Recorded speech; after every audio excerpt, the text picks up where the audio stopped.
Ah, Tomás. Pronto. O Paulo. Pronto. Lucas, aqui é um amigo. Então vamos começar aqui. Hã? Chega me alisando aqui, bicho. É só lá de você. Ele é assim, mano. É, ele é assim. Ele não recebe carinho em casa, Ele é assim. precisa de carinho aqui. Eu não tenho esse carinho que ele tá procurando. Não tá procurando nada não.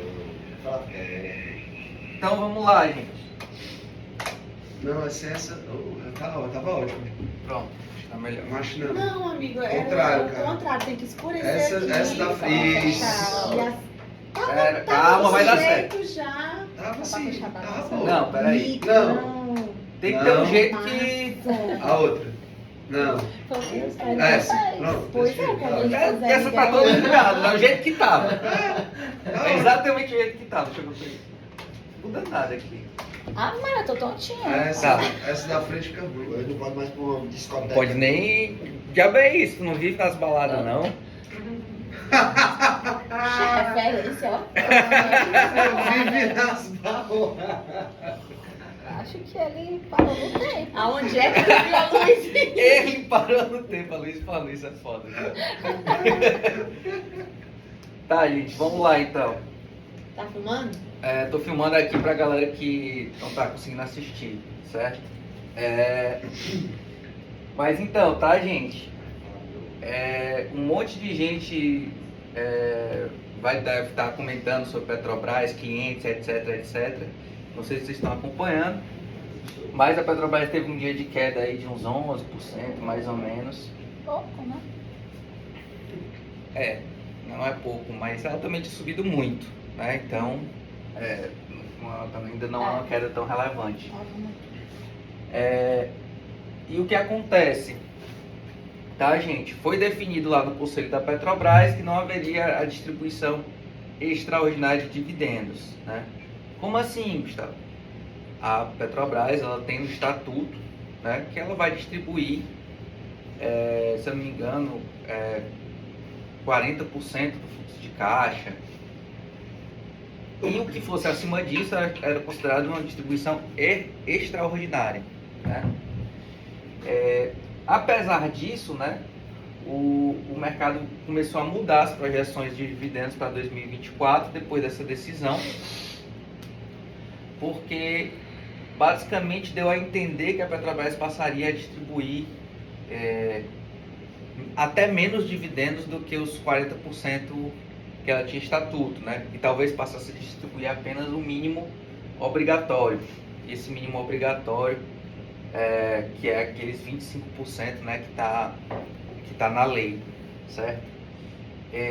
A ideia seria realmente usar esses dividendos para reinvestir, né? Só que é uma coisa ainda muito complexa, que não faz nem tanto sentido, porque nem tem onde reinvestir, né?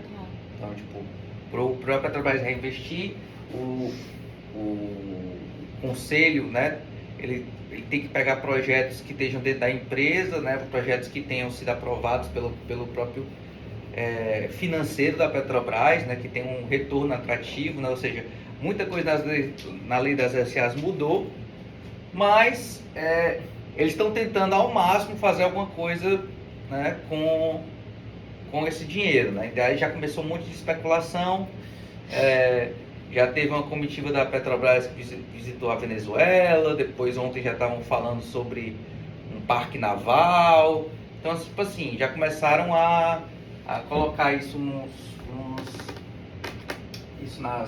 na mídia, né? Já começou a aparecer com mais força.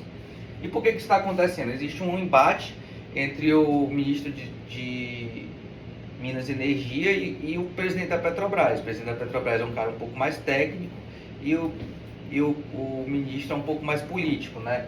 E o ministro quer aquela coisa, né, que o Lula sempre falou, né, de abrasileirar o preço da gasolina e essas coisas que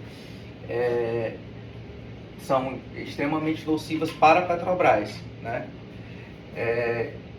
E que não são sustentáveis, né? Não são muito sustentáveis. De uma forma ou de outra, né? O mercado teve uma reação muito negativa, né? Então Lula também começou a falar um monte de coisa ontem, né? Jogando mais lenha na fogueira, dizendo que a Petrobras pertence ao Brasil e não aos acionistas e um monte de outras coisas, certo? E tudo isso, tá, gente? Vi uma análise falando que tudo isso tem muito a ver com a pesquisa de popularidade que saiu na semana passada, que mostrava que o Lula estava com a menor popularidade desde que ele tinha sido eleito. Ou seja, né, basicamente ele viu que o que ele estava fazendo não estava funcionando, né? Então agora ele vai voltar, talvez um pouco mais, para a metodologia mais agressiva, que na verdade eu acredito que funcione menos ainda, né? Mas ele volta a falar com a base dele, né? Que é uma base também mais base mais extremista, né? E aí ele volta a estressar o mercado, digamos assim, né? Então eu diria que ele tem muita sorte, né? Por quê? Porque, como vocês todos sabem, né, o Brasil está com uma balança comercial extremamente forte, né? Quase 100 bi de dólares ano passado. Esses primeiros 2 meses foi mais forte ainda do que o ano passado, né? Ou seja, se continuar esse ritmo, a gente pode até superar o ano passado, apesar de que a maioria das estimativas não é essa. Mas continuando nesse ritmo, né, a gente poderia até superar o ano passado, tá, gente? Ou seja, é um volume de dólares muito grande que entra, né? E aí eu vi até uma outra análise, né, de uma corretora falando que muitos dos exportadores, né, não estão trazendo completamente os dólares para o Brasil. Ou seja, eles fazem esse grande superávit, mas eles não necessariamente estão trazendo os dólares de volta para o Brasil, né? Não só isso, como também não está tendo tanta entrada do investidor estrangeiro, e o próprio investidor brasileiro também está mandando muito dinheiro para fora, como a gente pode ver até mesmo no nosso dia a dia, né? Então, quando você soma todos esses fatores, o dólar não consegue cair mesmo com o grande superávit que o Brasil está tendo, né? O que isso tudo significa, tá, gente? Numa tradução bem simples. O Lula está brincando com a sorte. Por quê? Porque se de fato houver uma pequena mudança no superávit, né?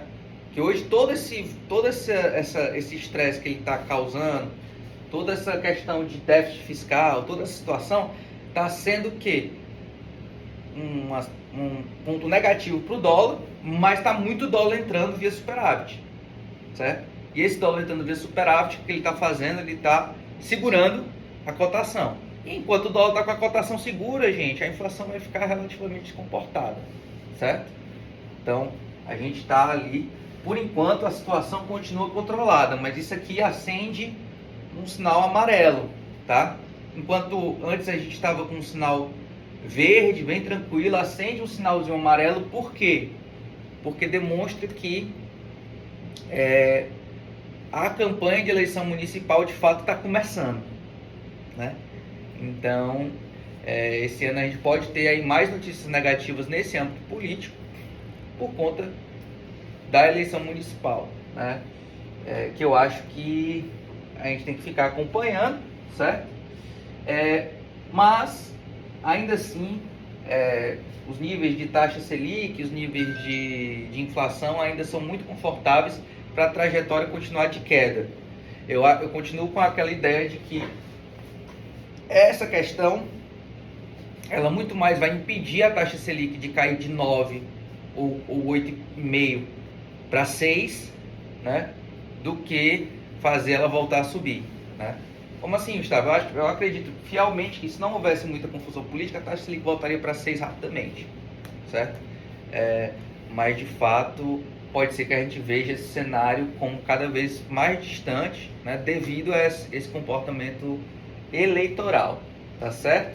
Mexeu alguma coisa com daí? Tu viu? Deu uma subidinha. Ele tá relativamente confortável porque o DI futuro ele não é Selic, o DI futuro ele já está mais alto que a Selic. Então o que acontece? O DI futuro já está considerando boa parte ele não caiu direito, entendeu?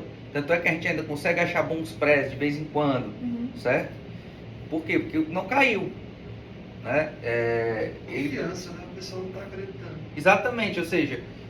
Quando vem isso aí, né? E isso é até mais importante, você tocou num ponto muito importante, que tipo assim, a Selic ela é importante, mas mais importante do que a Selic é o juros de longo prazo. Sim.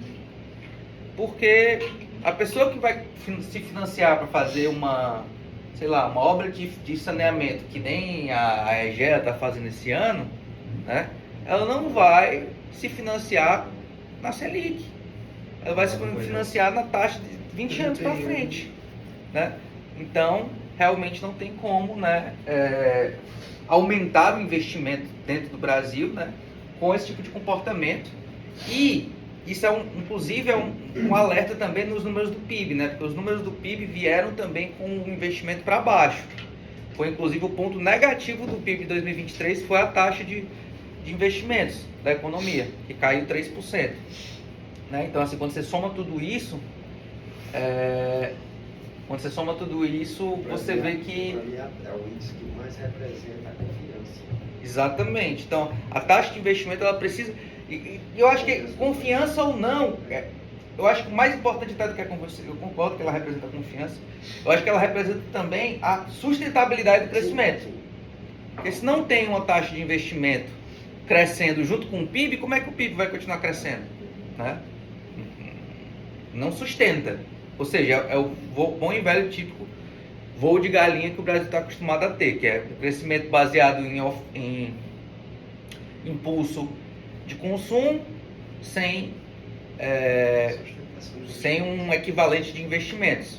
Aí sem os investimentos, se não tem nova oferta de produtos, isso acaba gerando inflação, que acaba minando o crescimento. E esse ciclo continua, né? É isso, só para entender, quando tu fala que a gente está exportando, mas boa parte desses dólares não está entrando aqui, para contar para a balança comercial tem que entrar, né? Não. Como é que conta para a balança? Não, a balança comercial ela conta a exportação, fechou a exportação, certo? Vamos supor, a Luísa vendeu, um container para Europa, certo? Aí a Luísa vai ter que pagar imposto no porto, fazer não sei o que, dar uma baixa, e aí o porto tá lá, porque houve esse container de X dólares que foi exportado, tal dia. Ele não faz a conexão com a transação financeira. A Luísa pode ter uma conta em Londres. Pensei que o recebimento é que dá para baixo lá na Não, a Luísa pode ter uma conta em Londres e tipo, o chinês pagou na conta de Londres e pronto. Para a Luísa tá ótimo. Ela foi paga. Né? Mas para o Brasil, não. E os impostos foram pagos aqui em cima de tudo, então tudo certo. Exatamente. Então, agora sim, né? Não é que a maioria, eu disse que uma boa parte, ou seja, sei lá, uns 20 bi, 30 bi desses 100 não voltaram para o Brasil. Né? Só que isso é um valor muito grande. E eles fazem isso também na saída do porto, como o Gustavo falou, porque se você vender com prazos, então você ficaria a balança toda rateada, você tem um faturamento. Então eles, uma coisa é o fluxo financeiro, outra coisa é a saída do porto. Da parte da mercadoria. Ok, gente? Bem, saindo um pouquinho aqui da parte macro, tá?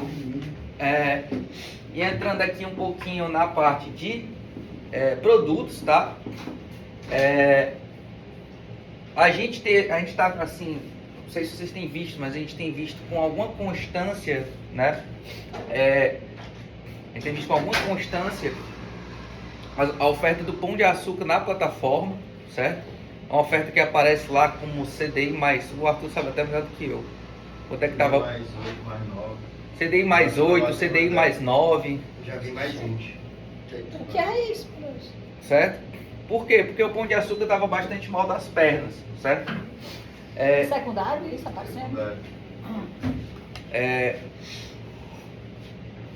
Só que algumas coisas têm acontecido no sentido de melhorar um pouco a perspectiva do Pão de Açúcar, certo, gente?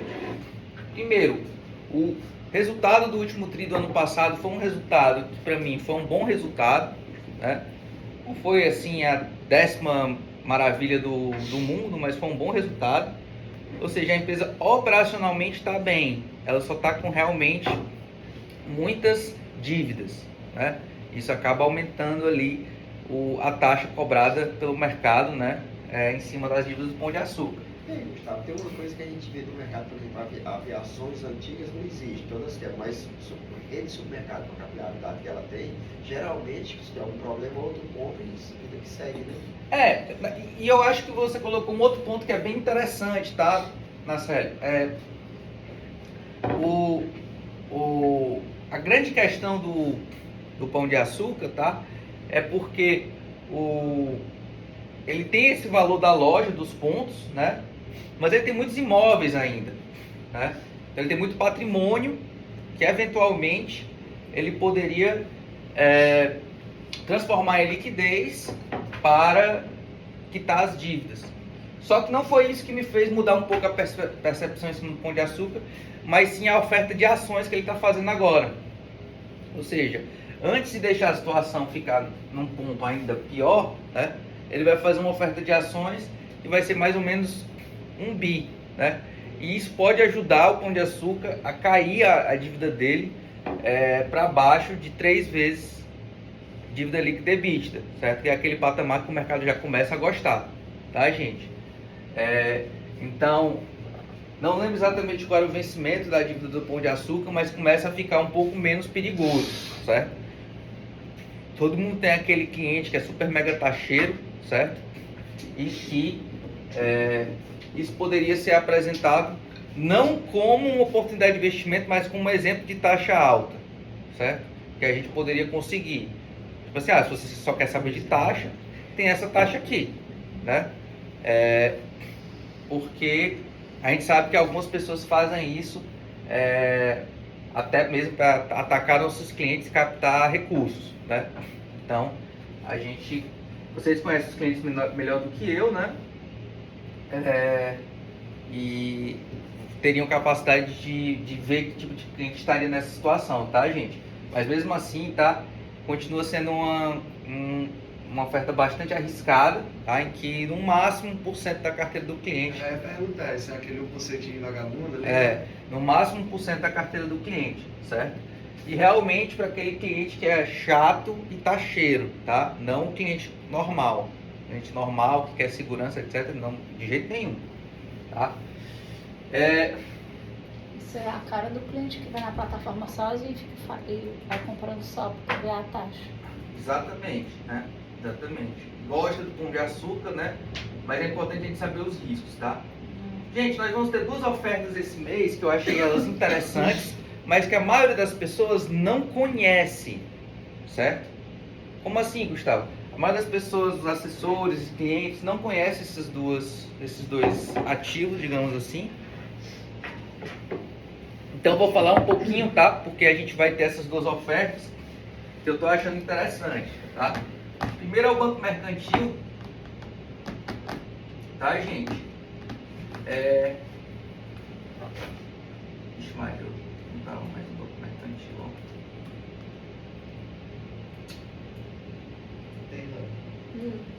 Tem que conectar. Você cadê o... Sim, eu não vi, né? Eu não esqueci, não.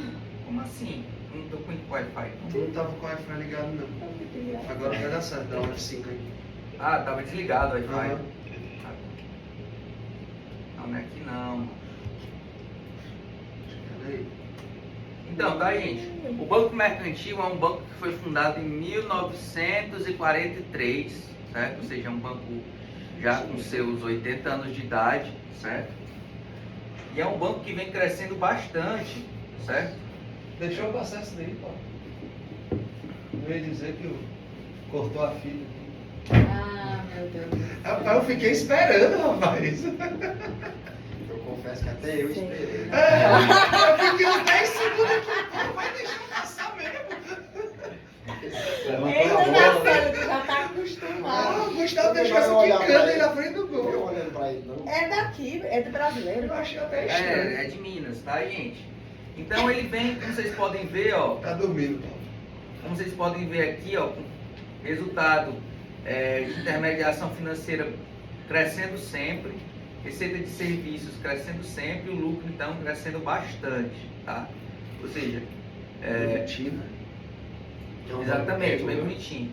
Eu não sei onde é que eu vi. Ah, tá aqui. E aqui a gente pode ver, né, o último resultado do Banco Mercantil, tá? Onde a gente tem um ROI de 20, quase 30%, certo? Altíssimo, tá? E o índice Basileia de 17%, tá?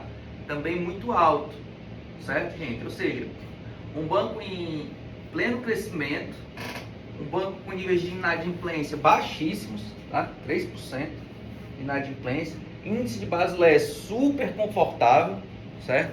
Ou seja, um banco extremamente tranquilo, certo? Só que, por alguma razão que eu não consigo entender, eu acho que ele não fez um novo rating para essa oferta e acabou saindo só A, né? Que eu acho que para mim ele deveria ser no mínimo um duplo A mais. Não sei no AAA, né? Mas pelo menos isso, tá, gente? Devido ao histórico do banco de resiliência e até mesmo de idade, né? O banco já tem esse tanto de idade e continua saudável, não significa que ele está com estrutura corporativa bacana. O foco certo? dele é consignado, né? Oi? O foco dele é consignado. O foco principal mas ele tem Não tem inadimplência baixa de jeito nenhum. Ele tem outras coisas também, né? Porque o consignado em si até tá meio ruim ultimamente. Se o foco maior fosse consignado, apesar de ele ter aqui, ó, acho que a metade da carteira de crédito, ó, é consignado. Tá em cima, Mas a outra parte cresceu mais, entendeu? outra parte deve ser no agronegócio que é em Minas, né? Ou estrutura grande. Então, assim, de uma forma ou de outra, tá, gente? É um banco bastante saudável, tá? E a taxa também não tá tão alta, certo? Não tá tão alta, mas eu não acredito que seja um devedor que a gente tenha muito em carteira, certo? Desculpa, é CDB? É um CRI. É um CRI, beleza. Vai dar água, né? É um CRI, tá?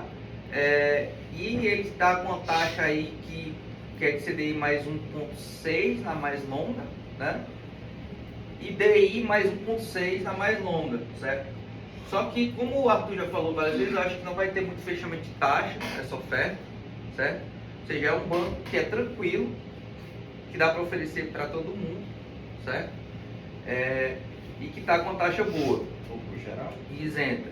Não, esse Pode mês falar de de público geral, Só tá, Marfrig, gente? né? Só Marfrig. Ah, sério. Ó, esse mês de público geral só a Marfrig, que vai até dia 19, até a próxima terça, tá? Pergunta de quem não está acompanhando. A Marfrig está saudável depois daquelas compras dos... Ela vendeu, né? Aliás, das vendas das plantas, né? A Marfrig, ela tá bem tranquila, tá, gente? Eu não gosto tanto da Minerva, certo? Mas a Marfrig eu acho que está super tranquilo. Mas pra mim, eu acho que de todas, a que vai ser talvez aí mais, digamos assim, a que vai ter o menor fechamento de taxa, porque as pessoas não conhecem a empresa, vai ser realmente, né, a oferta da Vero Telecomunicações, tá? Como eu já acompanho ela há mais tempo, por uma pura coincidência, só por estudar mesmo a Brisanet, eu acompanho as concorrentes, né? A Vero, tá, gente? Ela é uma empresa que, deixa eu ver aqui, é uma empresa que vem crescendo bem, ó, como vocês podem ver, o EBITDA dela, nos 9 meses de 2023, ela não soltou ainda o quarto tri, tá, gente? Subiu 52% ano a ano, certo? E o lucro líquido também teve uma disparada bastante interessante, ou seja, ela é uma empresa que vem captando muitos clientes, certo? Mas o que mais me deixa tranquilo em relação a essa oferta, na verdade, não é nem o próprio desempenho da Vero, mas sim o fato de que, acho que eu acabei fechando, o fato de que ela fez a fusão com a Americas Net, que é uma outra empresa também, certo? Que é uma outra empresa também, certo? Que juntas elas duas vão ser a quinta maior empresa do Brasil, né? Com 4 milhões de clientes, certo? Vocês vão estar atrás basicamente de TIM, Vivo, Oi e Claro, né? Ou seja, vai ser uma empresa relativamente grande, certo? E nos quais os próprios players de mercado falam que ela vai ter uma geração de caixa excelente, né? Esse ano, no próximo e depois, né? O que vai reduzir bastante a questão da dívida líquida e EBITDA dela, que já está reduzindo, inclusive, né? Que já está reduzindo. Como vocês podem ver, ó, ela tinha uma dívida líquida de 2,8 vezes, caiu para 2,5 vezes, né? E essa diminuição vai até acelerar por conta dessa fusão. Obviamente eles vão fazer corte de custos, né? Não houve desembolso financeiro entre as duas empresas, foi de fato uma fusão, né? Então houve esse aumento de clientes, né? Sem tanto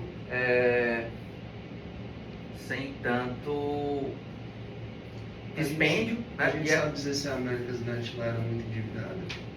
Não era, mas ela também não estava crescendo muito. A Vera era quem estava crescendo mais, né?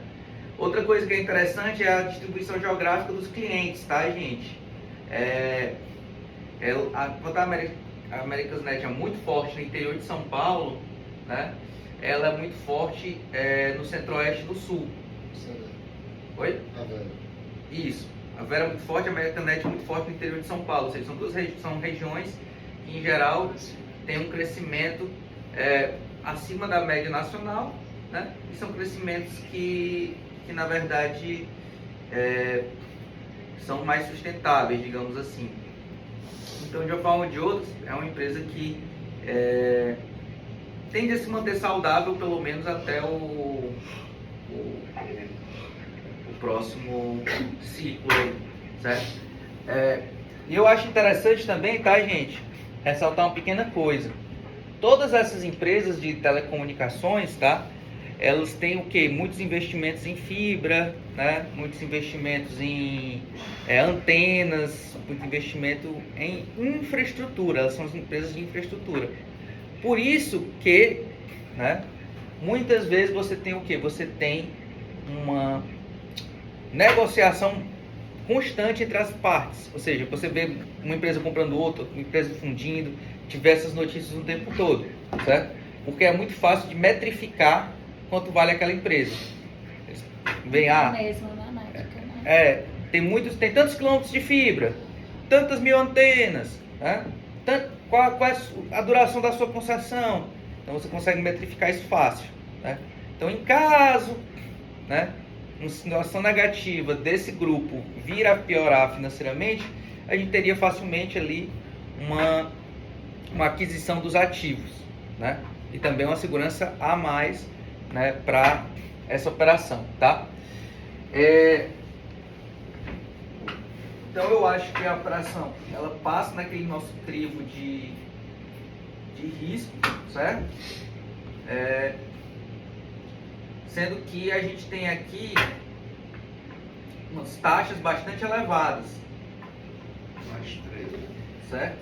Então, tanto a NTNB como a IPCA são uma pré são mais 3, certo? Ou seja, a gente pode ter aí taxas aí de 13%, né? Ou IPCA mais 8. São taxas bem elevadas, tá? Então também é uma taxa interessante que a gente poderia compor na carteira do cliente. É um risco que nenhum cliente tem, certo? Ou seja, quase nenhum cliente tem setor de telecomunicações em carteira. Não estou nem falando só dessa empresa específica, até setorialmente.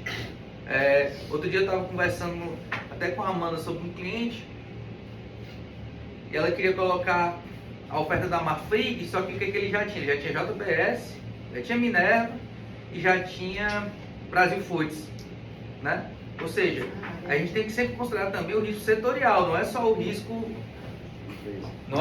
empresa, porque se de repente o setor piora, né, o efeito manada acontece em todas as debêntures do setor, né? Então, é um setor que a gente não tem em carteira e, particularmente, eu acho essa taxa muito elevada, certo? Muito elevada perante o risco. Não vejo que haja um risco tão alto assim, certo? Então, acho que vale a pena de colocar sempre naquele limite, né, de 2%, né, de exposição do cliente, tá, gente? Então, acho que é legal a gente ter. E basicamente é isso, tá? Então, assim, a gente está com várias ofertas esse mês, tá? Inclusive, a gente vai ter também a oferta desse fundo aqui, tá, gente? Que eu não vou entrar mais em detalhes, vou deixar isso aí pro Arthur apresentar na quinta-feira. Mas que a XP falou na segunda-feira, que é o XP Credit Opportunities, tá? Mas basicamente ele vai ser um fundo, um FIP, né, de renda fixa. E qual vai ser a lógica desse fundo? A lógica desse fundo vai ser tentar entregar para o cliente CDI mais 6, certo? O fundo que é mais parecido com ele, que é o XP Special Situations, entregou 260% CDI no período em que ele foi negociado até agora. Então é um fundo que já tem até, tipo assim, uma inspiração, né? Que é da mesma equipe e que já entregou um bom resultado, tá? Mas, tipo, o foco deles é esse, eles não vão correr tanto risco quanto o XP Special Situations, devem correr um pouco menos de risco, por isso que o foco deles é CDI mais 6, tá, gente? Muito bom. Oi? O CDI mais 6 é muito bom. Não, exatamente, é muito bom, né? Mas a gente tem que lembrar que é um fundo, né, que a gente não tem certeza desse retorno. Agora, ao mesmo tempo, né, como é um fundo grande, super diversificado, a chance dele perder do CDI vai ser pequena, né? E ele não tem o vencimento dele ou resgate? Aqueles bem longos, né? Não, então, o duration dele é 3 anos e meio, tá, gente? O vencimento é em 5 anos e meio, mas o duration é 3 anos e meio. Por quê? Porque em 18 meses ele começa a retornar dinheiro para o cotista, certo? É um fundo fechado. E em questão de ROA, certo? Esse provavelmente vai ser o melhor produto do mês, tá? Por quê, Gustavo? Porque além dele pagar essa taxa aqui, que é relativamente alta, né? Depende de quanto a gente captar, né? Mas de 1,5% até 2,5%, ele ainda vai pagar a taxa de administração e performance para a gente. Então a XP até fez o exemplo de que se a gente ultrapassasse essa última faixa, né? Nosso ROA ia ser acima de 1% ao ano. Ou seja, um ROA excelente para um fundo de renda fixa, para um produto de renda fixa, né? Então, também acho que é importante a gente fazer... Ele fica em fundos ou alternativos na carteira do cliente? Eu acho que ele vai ficar em alternativos. Mas assim, de uma forma ou de outra, eu não vou falar muito mais sobre isso, tá, gente? Deixar o Arthur entrar em mais detalhes, porque é um fundo que tem muitos detalhes para serem citados, tá certo? Ok? De uma forma ou de outra, tá, gente? Esse mês está com muita oferta boa, né? Então a gente precisa ter ali uma certa intensidadezinha, né? Para conseguir aproveitar, né? Porque às vezes a gente pega um mês ruim, que nem o mês passado, né? E o cliente fica chupando o dedo quando acontece o que aconteceu com Soma, né? Então, tipo, Soma, a taxa veio muito abaixo do que a gente esperava, porque em fevereiro só tinha aquela oferta, praticamente, né? E aí o que aconteceu foi que no final, né, a gente perdeu mais da metade da receita da oferta de Soma. A receita da oferta de Soma, que era esperada ser 20 e tantos mil, acabou sendo 7 mil, alguma coisa. Ou seja, porque justamente não havia outra oferta, não havia outra opção, todo mundo foi em cima, né? Então vamos aproveitar esse mês que não vai ter, provavelmente não vai ter rateio de quase nada, certo? Ou se tiverem rateios, vão ser rateios pequenos, tá? Então vamos acelerar e, gente, aproveitar, né, que ainda continua uma dificuldade danada lá nos bancos, a questão de LCI e LCA, né? os clientes continuam com essa questão, as LCs e LCAs estão vencendo e os bancos não conseguem renovar nas mesmas condições que antes, certo?